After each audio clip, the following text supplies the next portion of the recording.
It's a financial scandal that some are calling the biggest in Malaysian history. The Port Klang Free Trade Zone was meant to bring trade, jobs and profits to the country.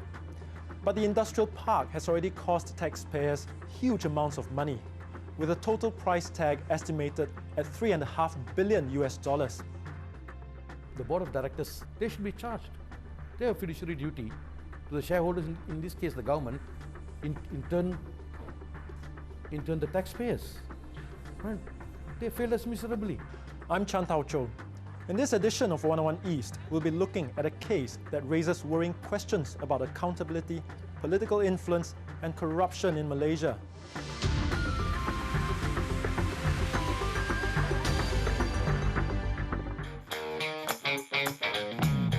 It's a game in which some players seem to have won all the time. The taxpayer always lost, and the sums involved were staggering.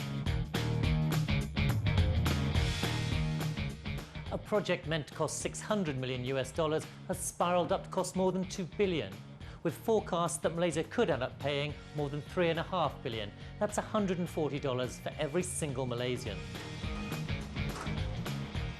And this is what the country has won in exchange for such vast sums. The Port Klang Free Zone, a selection of offices, factories and light industrial warehouses. Located near the capital, Kuala Lumpur, the zone was meant to encourage foreign companies to set up in the country, taking advantage of tax concessions. But according to some experts, similar projects in the country have followed a predictable pattern.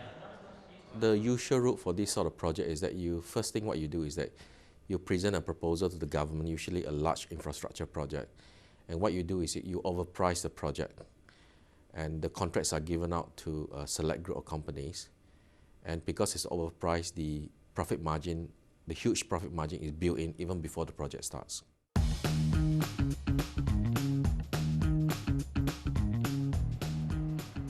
The land on which the zone was to be built was owned by a company called Kuala Dimensi. It would play a key and controversial part in the development. Kuala Dimensi had bought the 400 hectares in 1999 for about $9 per square metre, selling it to the Port Klang Authority in 2002 for more than $70, an 8-fold increase. That, despite a recommendation from the Finance Ministry that the land be bought by compulsory acquisition for $30 per square metre. The company said it did not inflate the price, as it had to do significant work to make the land suitable for the zone.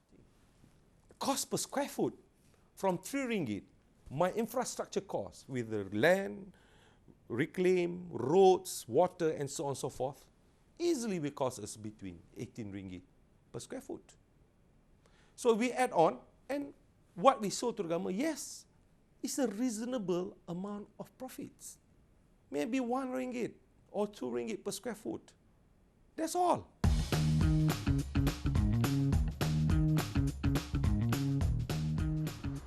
But it's not just the cost of Kuala Dimensi's land that may have led to inflated prices and cost overruns.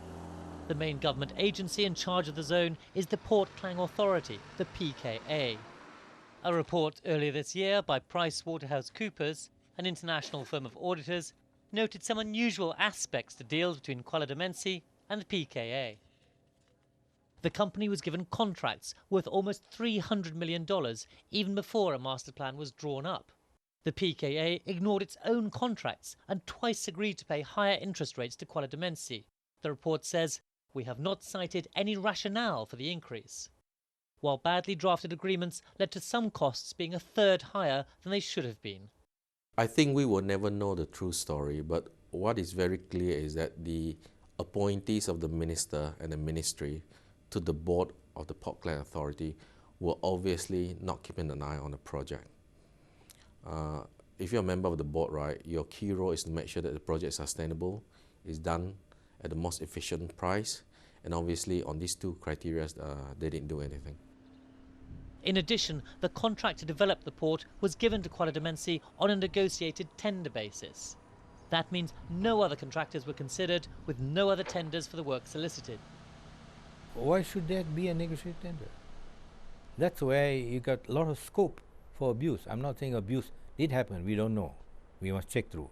But it definitely puts a project in jeopardy and high risk to corruption if you don't have open, competitive, fair, honest tendering.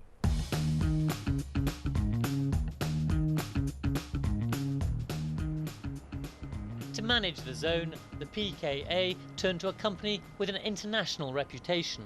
The Jebel Ali Free Zone, or JAFZA, in Dubai's port is one of the world's most successful. JAFZA signed a 15-year contract to manage the Malaysian zone in 2003.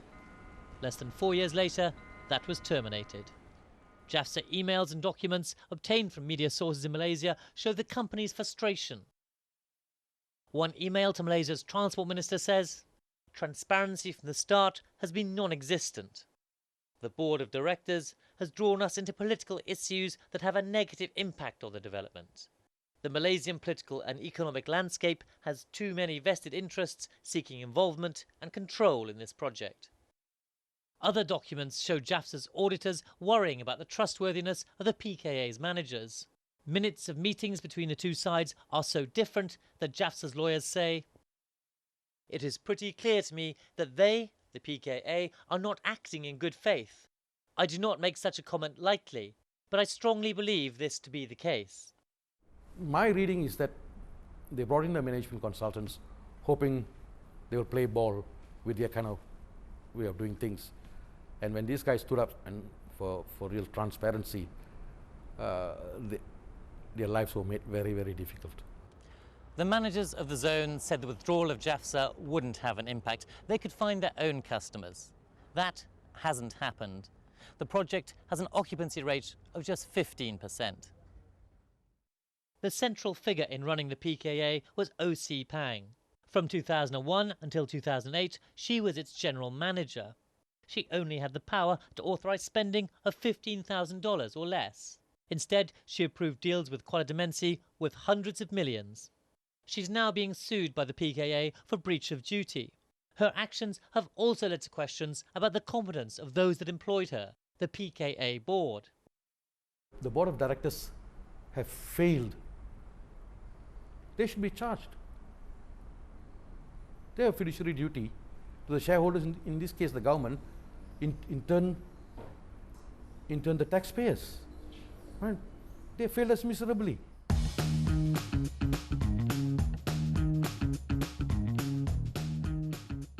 But above the board stood the Transport Ministry. Two former transport ministers, Ling Leong Sik and Chan Kong Choi, issued letters of support backing the project. Such de facto government guarantees enabled Kuala Demensi to raise over $1 billion in bonds for their work on the zone.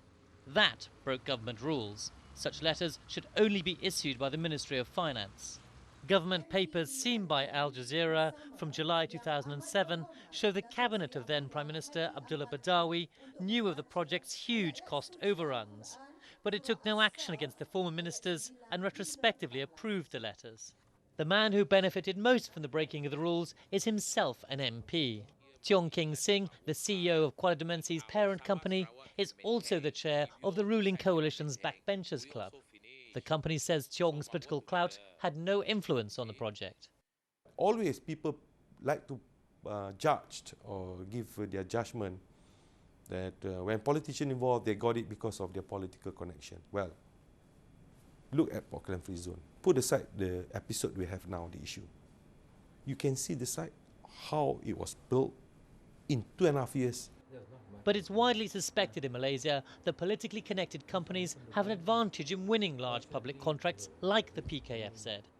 Politicians got in and negotiated or tried to get contracts and using the civil service. And the civil service, unfortunately, many of them, not all, not many of them, responded. And that's how it slowly developed a culture of condoning with corruption. It's arguable how severe the spread of corruption is in Malaysian politics. Tiong himself says he gave over $3 million to Transport Minister Ong Tee Kiat last year. You should know how to utilize it, show the party. isn't it? So of course I give it to him. You are the leader. Ong has vehemently denied he took any money. But whatever the rights and wrongs of that case, what's certain is that questions about the PKFZ were raised years ago, both to the cabinet and to the police. Despite the vast amounts of taxpayers' money being spent on the zone, opposition politicians say there was no urgency to investigating a case involving politically connected contractors. When I make my first police report in 2004, it was about 1.1 billion. I mean the size of the scandal. By the time I make second report in sometime 2007, it has already ballooned to 2.6 billion. My third report, it has gone up to 3.6 billion. My fourth report, it was already 4.8 billion. So if they've done something initially or much earlier, it could have saved a lot of taxpayers' money. Those taxpayers are now demanding accountability for the rigged game that's cost them so dearly. And if the government takes the chance that it can cover up the PKFZ, it'll be gambling with its own reputation. More on the links between business, politics and scandal in Malaysia after the break.